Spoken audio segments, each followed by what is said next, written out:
Welcome to Yamuna Murali kitchen. உங்களை அன்புடன் வரவேற்கிறோம். இப்போ செய்து காட்டுறது மட்டன் சாப்ஸுங்க. மட்டன் சாப்ஸுக்கு தேவையான பொருட்கள் காட்டுறேன்.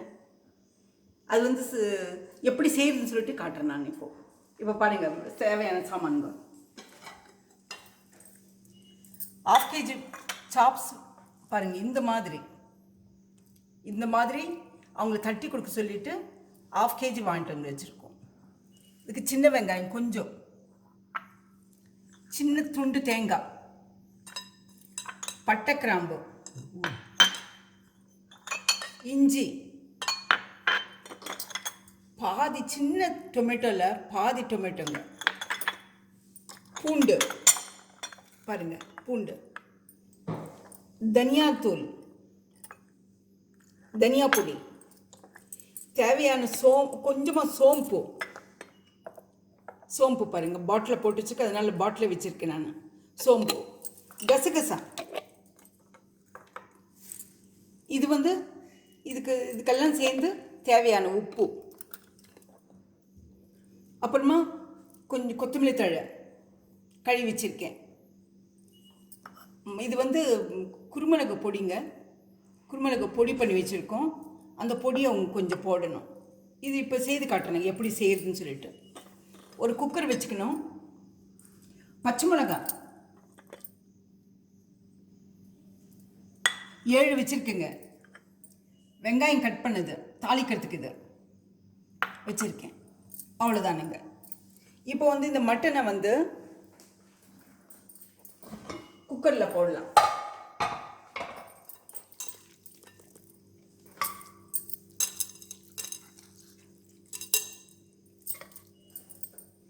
குக்கரில் போட்டுட்டு உப்பு போடணும்.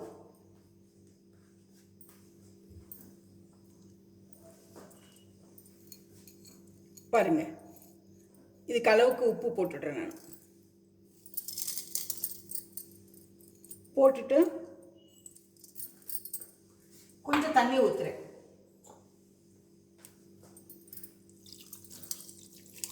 இது முக்கிற அளவுக்கு ரொம்ப தண்ணி வேண்டாங்க, ஒரு அளவுக்கு ஊற்றினா போதும். ஏன்னா இது தண்ணி விடும். ரொம்ப தண்ணி இருந்தாக்க ரொம்ப நேரம் ஆகும் செய்யறதுக்கு.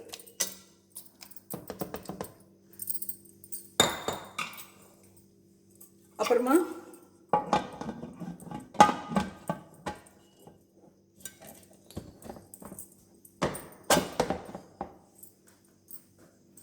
இதை மூடி வச்சுட்டு பர்னர் பற்ற வச்சிடலாங்க. விசில் போட்டுடுறேன். இது வெந்துட்டு இருக்கும். இப்போ இதுக்கு தேவையான சாமான் வறுத்துக்கிறேங்க. மிக்சியில் போடுறதுக்கெல்லாம் அது கொஞ்சம் எண்ணெய் விட்டுக்கிறோம்.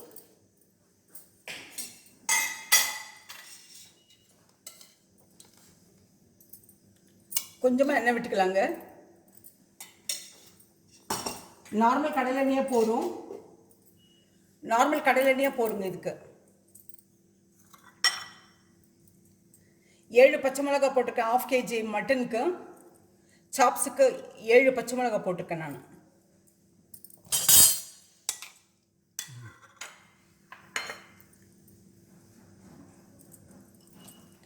சின்ன வெங்காயம்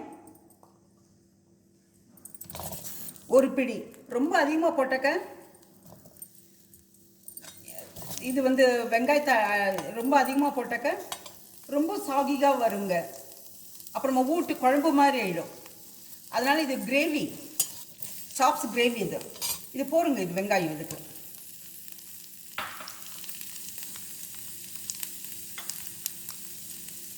பூண்டு,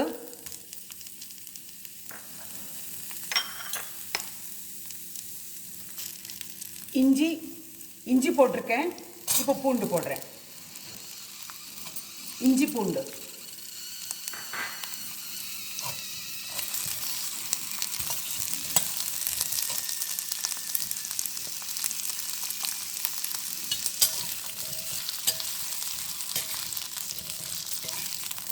பார்த்தீங்களா?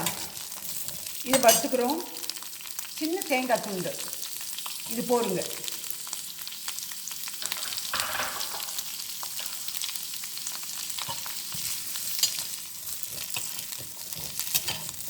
இதை வறுத்துக்கலாம் எண்ணெயில். சோம்பு இதெல்லாம் வறுக்க வேண்டாங்க. சோம்பு பட்டை லவங்கெல்லாம் தூள் பண்ணிக்கலாம் மிக்சியில் போட்டு.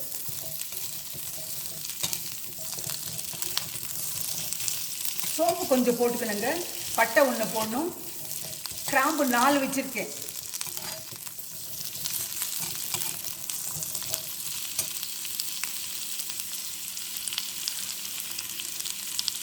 இந்த பட்டை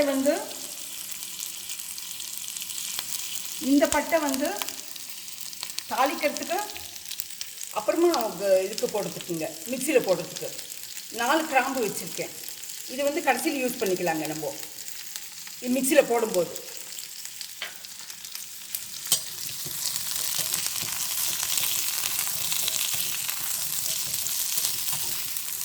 இதை மட்டும் வறுத்துக்கலாங்க.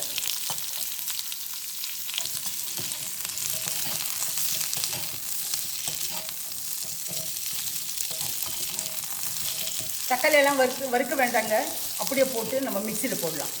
தக்காளி அதிகமாக போட வேண்டாங்க, பாதி தக்காளி போடும்.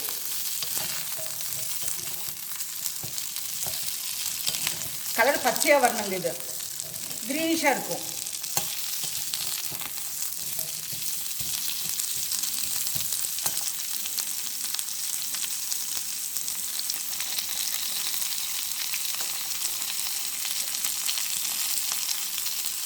இது இறக்கிறதுக்கு முந்தி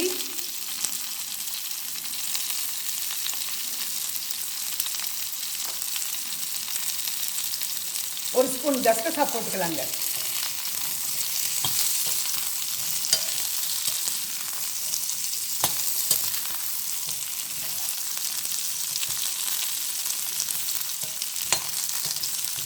பச்சை மிளகாய் 7 போட்டிருக்கேன். அப்புறம் லாஸ்ட்டாக குருமிளகு பொடி போட்டுக்கலாம். இப்போ பாருங்கள், கசகசா போடுறேன் 1 ஸ்பூன்.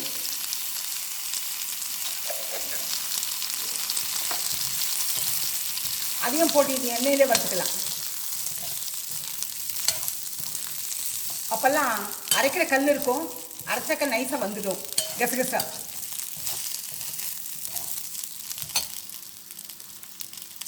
இப்போ மல்லிப்பொடி கொஞ்சமாக போட்டுக்கலாங்க இறக்கிறதுக்கு முந்தி. மல்லிப்பொடி அதிகமாக போட வேண்டாங்க, கொஞ்சமாக இருந்தால் போதும்.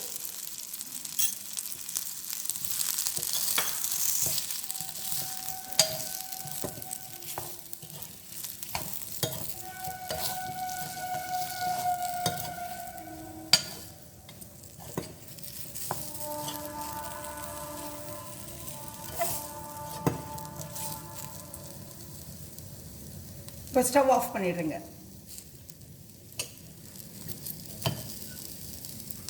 இது ஆறின பிறகு இது 4 விசில் விடலாங்க. இது கறி நான் குக்கரில் வச்சுருக்கேன். 4 விசில் விடுறேன். ரொம்ப இலசாக இருந்தாக்கா 3 விசில் போடும். கொஞ்சம் முத்தலாக இருந்தால் 4 விசில் விடுங்க. இதை வறுத்து வச்சு பேரலில் வறுத்து வச்சுட்டாக்க அப்புறமா இது ஆறின பிறகு மிக்சியில் போடும்போது பட்டை லவங்கம் 4 பட்டை பாருங்கள். இந்த பட்டை இது தாளிக்கிறதுக்கு வச்சுக்கலாம். பட்டை லவங்கம், சோம்பு கொஞ்சம், இந்த மல்லித்தழை, தக்காளி இது மட்டும் போட்டு நம்ம மிக்ஸி போட்டு வச்சுக்கலாங்க. இதோடு இது ஆறின பிறகு சோம்பு பட்டை லவங்கம் வறுக்க வேண்டாம். இது கசகசா போட்டாச்சு. இது தாளிக்கிறதுக்கு வெங்காயம் வச்சிருக்கேன் நான். இது பெரிய வெங்காயமே நறுக்கி வச்சிருக்கேங்க. சின்ன வெங்காயம் ஒரு மருத்துவ குணம் எடுக்குன்னு சொல்லிட்டு அதை போட்டிருக்கேன். சின்ன வெங்காயம் இல்லைன்னா பெரிய வெங்காயமே போட்டுக்குங்க. ஒரு பெரிய சைஸ் ஒன்று போட்டுக்குங்க, சரியா இருக்கும்.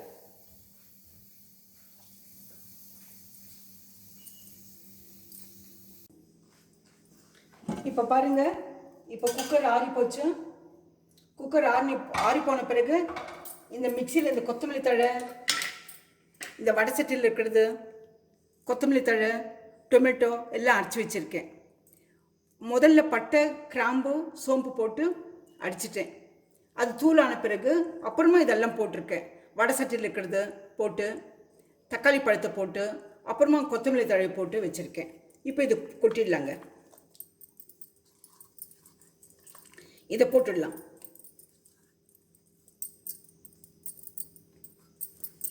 பார்த்தீங்களா? இதை போட்டுட்டு கொஞ்சமாக தண்ணி, ஜாஸ்தி அதிகமாக வேண்டாம், இந்த தண்ணியை ஊற்றி நம்ம கொதிக்க வைக்கணும். அப்புறமா தாளிச்சிடலாங்க. பாருங்க, இது மஞ்சள் தூள் ஒன்றுமே போடாதனால பச்சையாகவே இருக்கு பாருங்க.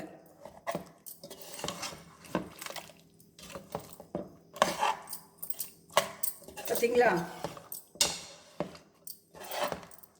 இப்போ ஸ்டவ் ஆன் பண்ணிடலாம்.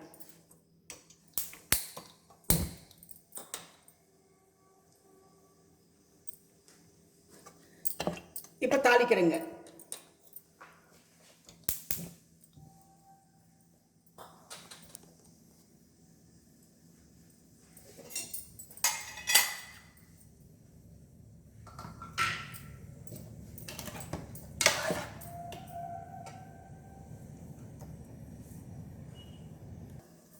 இந்த பேனில் எண்ணெய் ஊற்றிடலாம். எண்ணெய் எவ்வளோ வேணாலும் பாருங்க. நான் ஒரு இதில் வந்து சின்ன ஸ்பூனில் 4.5 ஸ்பூன் ஊற்றுறேன். இது சின்ன ஸ்பூனுங்க.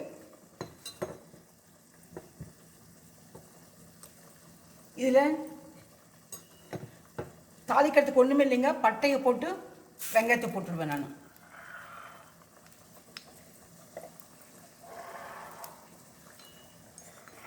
பாருங்க, பட்டையை போட்டுடுறேன்.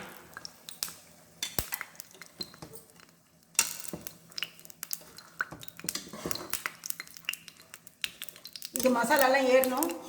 பேரலில் வந்து இந்த குக்கரை கலக்கி விடுறேன். குக்கரில் இருக்க மட்டனை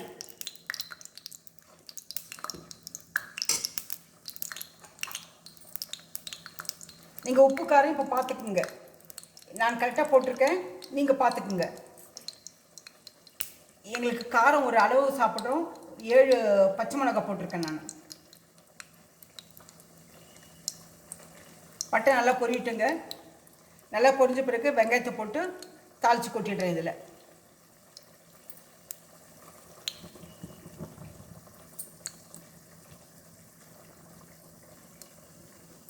இப்போ வெங்காயத்தை போடுறேங்க.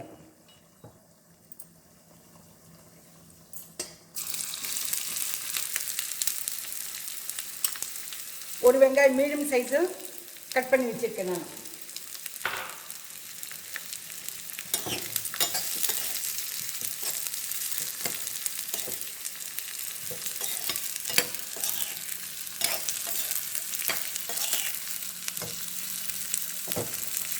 வெங்காயம் நல்லா வதக்கி போடணுங்க. நல்லா வறுக்கணும்.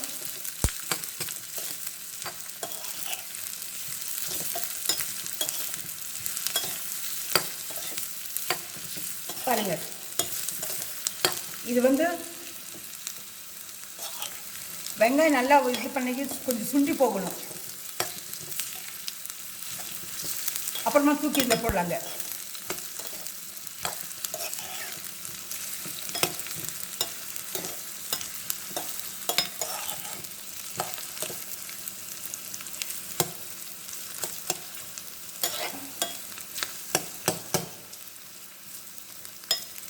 இது பிரியாணிக்கு வறுக்கிற மாதிரி வறுக்கணுங்க வெங்காயத்தை.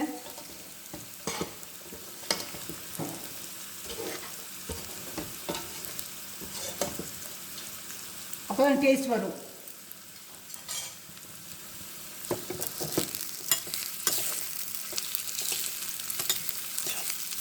பார்த்தீங்களா? இனி கொஞ்சம் வதக்கி எடுக்கலாங்க நம்ம.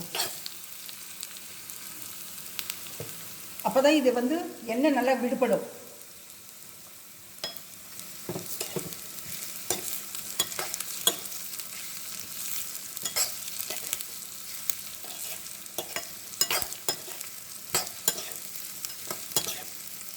இந்த அளவுக்கு எண்ணெய் ஊற்றுறங்க.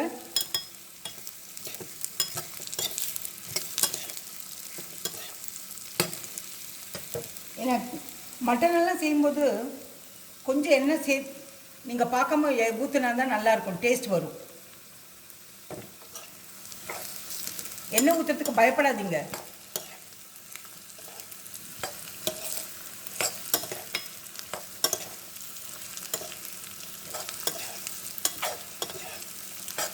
பாருங்க,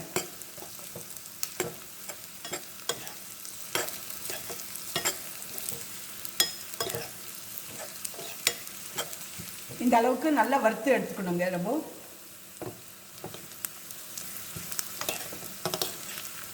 பாருங்க, நல்லா வணங்கி போச்சு. இப்போ ஸ்டவ் ஆஃப் பண்ணிடலாங்க. இந்த பேனில் இருக்க வெங்காயத்தை கொட்டிடலாம் இதுலேயே.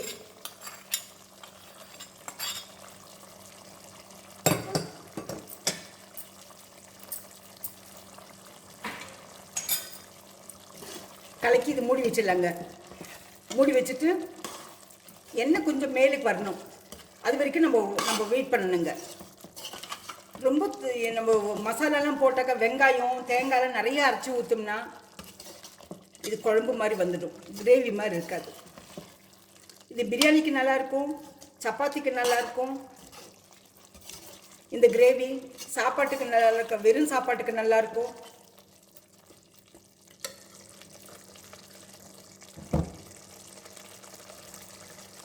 இப்போ மூடி வச்சிடலாங்க.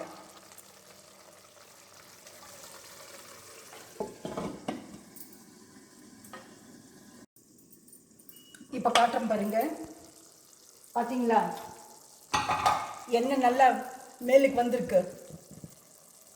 இப்போ இந்த குருமிளகு பவுடர் போட்டுருங்க. குருமிளகு சொல்லியிருக்கேன்னு இல்லைங்களா, நான் இது பவுடர் பண்ணி வச்சுருக்கேன், அதை போட்டு விட்றேன். அவ்வளோதான். பார்த்தீங்களா, இந்த கிரேவி பிடிச்சிருந்தாக்க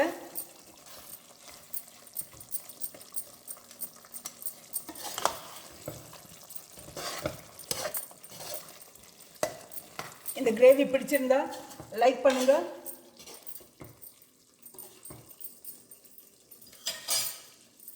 இந்த கிரேவி பிடிச்சிருந்தா லைக் பண்ணுங்க. ஸ்டவ் ஆஃப் பண்ணிட்டேன் நான். கிரேவி பிடிச்சிருந்தா லைக் பண்ணுங்கள், ஷேர் பண்ணுங்கள், மறக்காமல் சப்ஸ்கிரைப் பண்ணுங்கள். சப்ஸ்கிரைப் பண்ணும்போது பெல் பட்டன் ப்ரெஸ் பண்ணால் அடுத்த ரெசிபியில் பார்க்கலாம் நம்ம. தேங்க்யூ.